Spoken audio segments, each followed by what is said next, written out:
வணக்கம். தந்தையின் பாட்காஸ்ட் செய்திகளை வாசிப்பது ஜெபஸ்டின். முதலில் தலைப்புச் செய்திகள். ஒன்றுக்கும் மேற்பட்ட கல்லூரிகளில் பெயரை பதிவு செய்த 900 பேராசிரியர்களுக்கு வாழ்நாள் தடை. அண்ணா பல்கலைக்கழக சிண்டிகேட் கூட்டத்தில் தீர்மானம். மோசடியாக ஆசிரியர்களை கணக்கு காட்டிய 295 தனியார் பொறியியல் கல்லூரிகள் மீது குற்றவியல் நடவடிக்கை. மத்திய அரசு நிதி தராத போதும் தமிழக அரசின் நிதியில் 2ஆம் கட்ட மெட்ரோ ரயில் பணிகள் சிறப்பாக நடைபெறுகிறது. அமைச்சர் உதயநிதி ஸ்டாலின் பேச்சு. திமுகவுடன் எப்போதும் பாஜக கூட்டணி வைக்காது என மாநில தலைவர் அண்ணாமலை திட்டவட்டம். திராவிட அரசியலை அடியோடு ஒழிக்க 2026 தேர்தல்தான் சரியான தருணம் என்றும் பேச்சு. மூத்த நடிகர்கள் தொடர்ந்து நடிப்பதால் சினிமாவில் இளைஞரின் வாய்ப்பு பறிபோய்விட்டது. திமுக மூத்த நிர்வாகிகள் குறித்த ரஜினியின் கருத்துக்கு அமைச்சர் துரைமுருகன் பதிலடி. பொறியியல் தேர்வு கட்டண உயர்வு நிறுத்தி வைக்கப்படுவதாக அமைச்சர் பொன்முடி அறிவிப்பு. தற்போது உள்ள தேர்வு கட்டணமே இனி நடைமுறையில் இருக்கும் என்றும் தகவல். கேரள திரைத்துறையில் நடிகைகளால் முன்வைக்கப்படும் பரபரப்பு குற்றச்சாட்டுகள் தொடர்பாக விசாரிக்க 7 பேர் கொண்ட குழு அமைப்பு.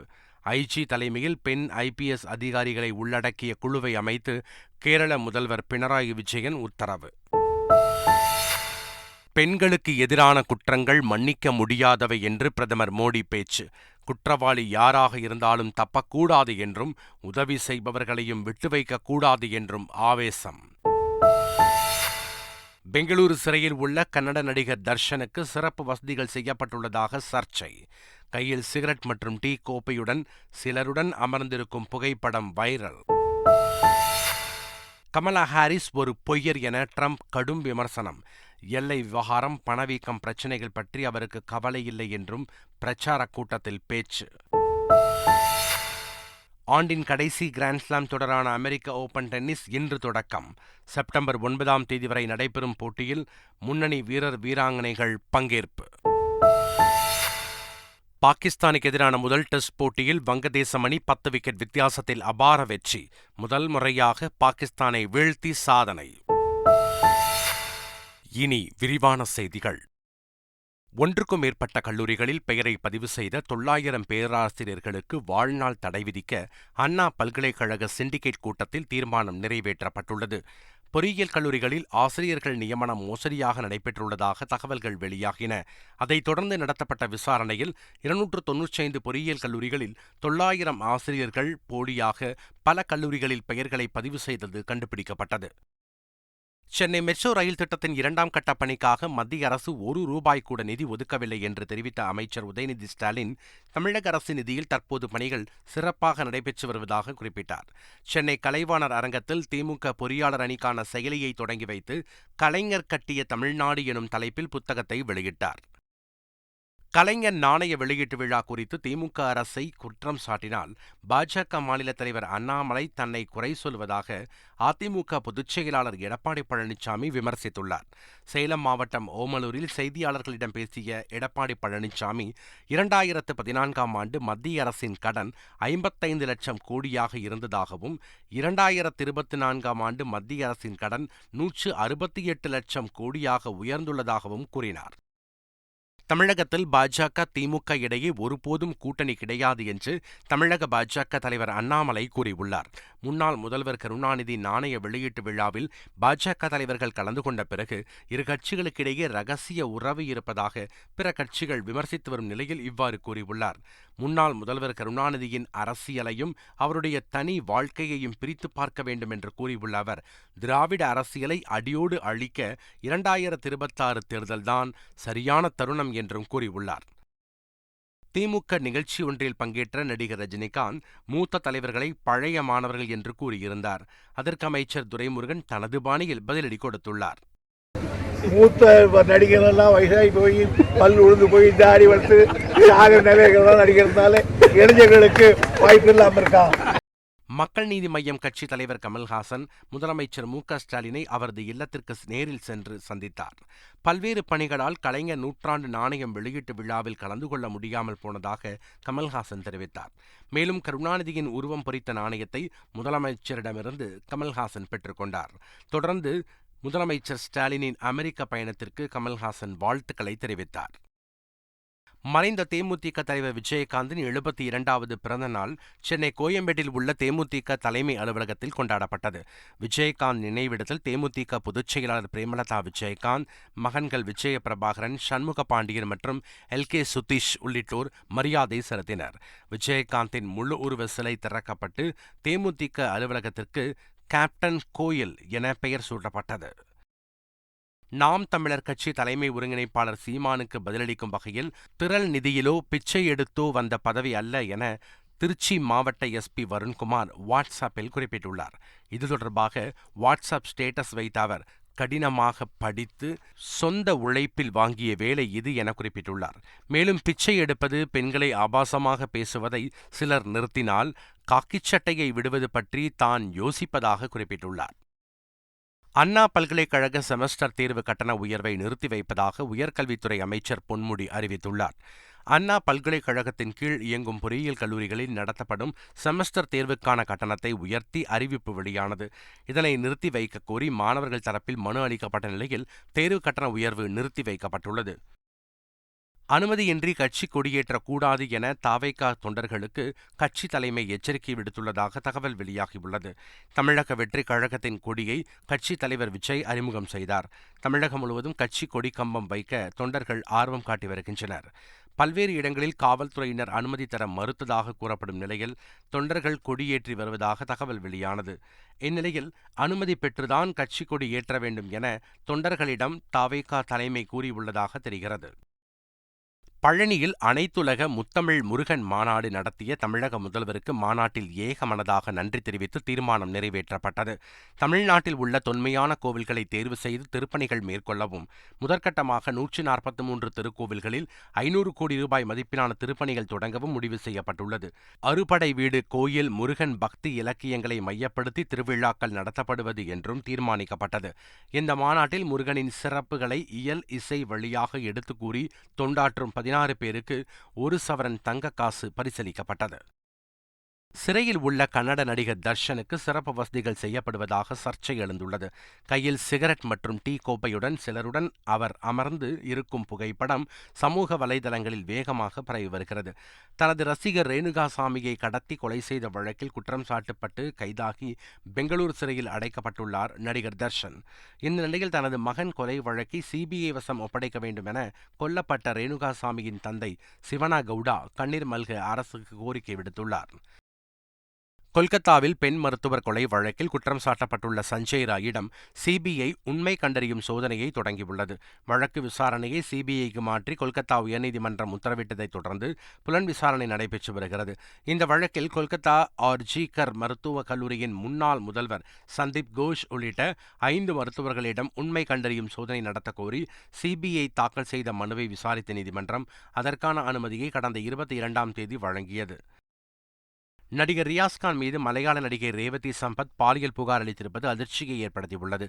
ஏற்கனவே கேரள மாநில நடிகர் சங்கமான அம்மா அமைப்பின் பொதுச் செயலாளரான நடிகர் சித்திக் மீதான குற்றச்சாட்டில் அவர் தனது பதவியை ராஜினாமா செய்துள்ளார். இந்நிலையில் நடிகர் ரியாஸ்கான் மீது இந்த குற்றச்சாட்டு முன்வைக்கப்பட்டுள்ளது. இதனிடையே கேரள திரைத்துறையில் நடிகர்களால் முன்வைக்கப்படும் பரபரப்பு குற்றச்சாட்டுகள் தொடர்பாக விசாரிக்க 7 பேர் கொண்ட குழு அமைத்து முதல்வர் பினராயி விஜயன் உத்தரவிட்டுள்ளார். IG தலைமையில் பெண் IPS அதிகாரிகளை உள்ளடக்கி அந்த குழு அமைக்கப்பட்டுள்ளது. பெண்களுக்கு எதிரான குற்றங்கள் மன்னிக்க முடியாதவை என்று பிரதமர் மோடி தெரிவித்துள்ளார். லட்சாதிபதி சகோதரிகள் மாநாட்டில் பேசிய பிரதமர் மோடி, உலகின் பெரிய பொருளாதார நாடாக இந்தியா மாறுவதற்கு பெண்களே பெரும் பங்கு வகிப்பார்கள் என்றார். பெண்களுக்கு எதிரான குற்றங்கள் மன்னிக்க முடியாதவை என்ற மோடி, குற்றவாளி யாராக இருந்தாலும் தப்பக்கூடாது என்றும் உதவி செய்பவர்களையும் விட்டுவைக்கக்கூடாது என்றும் ஆவேசமாக கூறினார். கடும் தண்டனை வழங்கும் வகையில் சட்டங்களை கடுமையாக்குவதாக தெரிவித்த பிரதமர் மோடி, மருத்துவமனை, பள்ளி, அலுவலகம் அல்லது எந்த மட்டத்திலும் அலட்சியமாக இருந்தால் நடவடிக்கை எடுக்க வேண்டும் என்று அறிவுறுத்தினார். ஜனநாயக முற்போக்கு ஆசாத் கட்சி ஜம்மு காஷ்மீர் தேர்தலுக்கான 13 வேட்பாளர்களை கொண்ட முதல் கட்ட வேட்பாளர் பட்டியலை வெளியிட்டுள்ளது. ஜம்மு காஷ்மீருக்கு செப்டம்பர் 18, 25 மற்றும் அக்டோபர் 1ஆம் தேதிகளில் 3 கட்டங்களாக சட்டப்பேரவைத் தேர்தல் நடைபெறவுள்ளது. இந்நிலையில் ஜனநாயக முற்போக்கு ஆசாத் கட்சி தலைவர் குலாம் நபி ஆசாத் முதற்கட்டமாக 13 தொகுதிகளுக்கு வேட்பாளர்களை அறிவித்துள்ளார். இதேபோல் ஆம் ஆத்மி கட்சியும் 7 பேர் கொண்ட முதற்கட்ட வேட்பாளர் பட்டியலை வெளியிட்டுள்ளது. வயநாடு நிலச்சரிவால் பாதிக்கப்பட்ட குடும்பங்களின் மறுவாழ்வு குறித்து ஆலோசிப்பதற்காக வரும் 29ஆம் தேதி அனைத்துக் கட்சி கூட்டத்திற்கு கேரள முதல்வர் அழைப்பு விடுத்துள்ளார். வரும் வியாழனன்று மாலை 4:30 மணிக்கு ஆன்லைன் மூலம் இந்த கூட்டம் நடைபெறவுள்ளது. விழிஞ்சம் துறைமுகத்தில் மீன்கள் விற்பனை செய்யச் சென்ற குமரி மாவட்ட மீனவர்களின் நாட்டுப் படகுகளை கேரள மீனவர்கள் பறிமுதல் செய்ததால் பரபரப்பு ஏற்பட்டது. தேங்காய்பட்டினம் மீன்பிடி துறைமுகத்திலிருந்து கேரள கடற்பகுதிக்கு மீன்பிடிக்கச் சென்ற மீனவர்கள் ஞாயிற்றுக்கிழமை என்பதால் அறியாமல் தாங்கள் பிடித்த கணவாய் மீன்களை விழிஞ்சம் துறைமுக பகுதியில் விற்க முயன்றுள்ளனர். அப்போது தமிழக மீனவர்களை சுற்றி வளைத்த கேரள மீனவர்கள் படகுகள் மற்றும் மீன்களை பறிமுதல் செய்தனர். கமலா ஹாரிஸ் ஒரு பொய்யர் என டொனால்ட் ட்ரம்ப் கடுமையாக விமர்சித்துள்ளார்.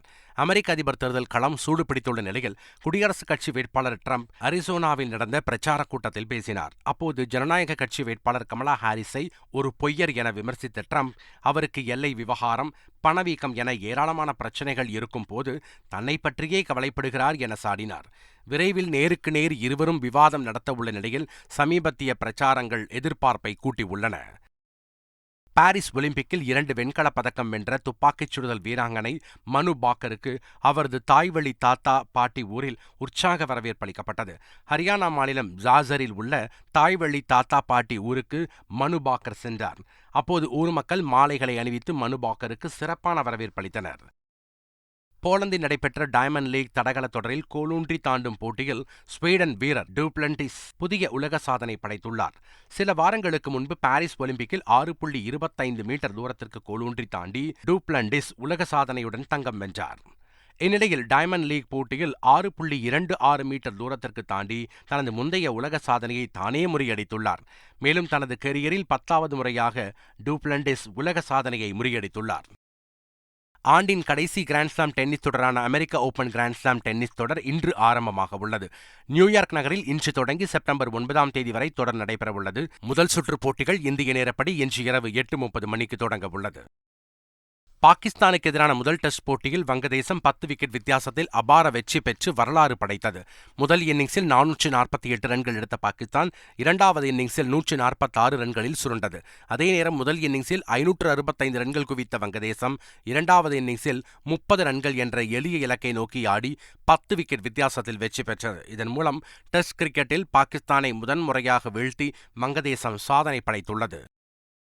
மீண்டும் தலைப்புச் செய்திகள். ஒன்றுக்கும் மேற்பட்ட கல்லூரிகளில் பெயரை பதிவு செய்த 900 பேராசிரியர்களுக்கு வாழ்நாள் தடை. அண்ணா பல்கலைக்கழக சிண்டிகேட் கூட்டத்தில் தீர்மானம். மோசடியாக ஆசிரியர்களை கணக்கு காட்டிய 295 தனியார் பொறியியல் கல்லூரிகள் மீது குற்றவியல் நடவடிக்கை. மத்திய அரசு நிதி தராத போதும் தமிழக அரசின் நிதியில் 2ஆம் கட்ட மெட்ரோ ரயில் பணிகள் சிறப்பாக நடைபெறுகிறது. அமைச்சர் உதயநிதி ஸ்டாலின் பேச்சு. திமுகவுடன் எப்போதும் பாஜக கூட்டணி வைக்காது என மாநில தலைவர் அண்ணாமலை திட்டவட்டம். திராவிட அரசியலை அடியோடு ஒழிக்க 2026 தேர்தல்தான் சரியான தருணம் என்றும் பேச்சு. மூத்த நடிகர்கள் தொடர்ந்து நடிப்பதால் சினிமாவில் இளைஞரின் வாய்ப்பு பறிபோய்விட்டது. திமுக மூத்த நிர்வாகிகள் குறித்த ரஜினியின் கருத்துக்கு அமைச்சர் துரைமுருகன் பதிலடி. பொறியியல் தேர்வு கட்டண உயர்வு நிறுத்தி வைக்கப்படுவதாக அமைச்சர் பொன்முடி அறிவிப்பு. தற்போது உள்ள தேர்வு கட்டணமே இனி நடைமுறையில் இருக்கும் என்றும் தகவல். கேரள திரைத்துறையில் நடிகைகளால் முன்வைக்கப்படும் பரபரப்பு குற்றச்சாட்டுகள் தொடர்பாக விசாரிக்க 7 பேர் கொண்ட குழு அமைப்பு. ஐஜி தலைமையில் பெண் IPS அதிகாரிகளை உள்ளடக்கிய குழுவை அமைத்து கேரள முதல்வர் பினராயி விஜயன் உத்தரவு. பெண்களுக்கு எதிரான குற்றங்கள் மன்னிக்க முடியாதவை என்று பிரதமர் மோடி பேச்சு. குற்றவாளி யாராக இருந்தாலும் தப்பக்கூடாது என்றும் உதவி செய்பவர்களையும் விட்டு வைக்கக்கூடாது என்றும் ஆவேசம். பெங்களூரு சிறையில் உள்ள கன்னட நடிகர் தர்ஷனுக்கு சிறப்பு வசதிகள் செய்யப்பட்டுள்ளதாக சர்ச்சை. கையில் சிகரெட் மற்றும் டீ கோப்பையுடன் சிலருடன் அமர்ந்திருக்கும் புகைப்படம் வைரல். கமலா ஹாரிஸ் ஒரு பொய்யர் என ட்ரம்ப் கடும் விமர்சனம். எல்லை விவகாரம், பணவீக்கம் பிரச்சினைகள் பற்றி அவருக்கு கவலை இல்லை என்றும் பிரச்சாரக் கூட்டத்தில் பேச்சு. ஆண்டின் கடைசி கிராண்ட்ஸ்லாம் தொடரான அமெரிக்க ஓபன் டென்னிஸ் இன்று தொடக்கம். செப்டம்பர் 9ஆம் தேதி வரை நடைபெறும் போட்டியில் முன்னணி வீரர் வீராங்கனைகள் பங்கேற்பு. பாகிஸ்தானுக்கு எதிரான முதல் டெஸ்ட் போட்டியில் வங்கதேசம் அணி 10 விக்கெட் வித்தியாசத்தில் அபார வெற்றி. முதல் முறையாக பாகிஸ்தானை வீழ்த்தி சாதனை. இத்துடன் இன்றைய பாட்காஸ்ட் செய்திகள் நிறைவடைந்தன. வணக்கம்.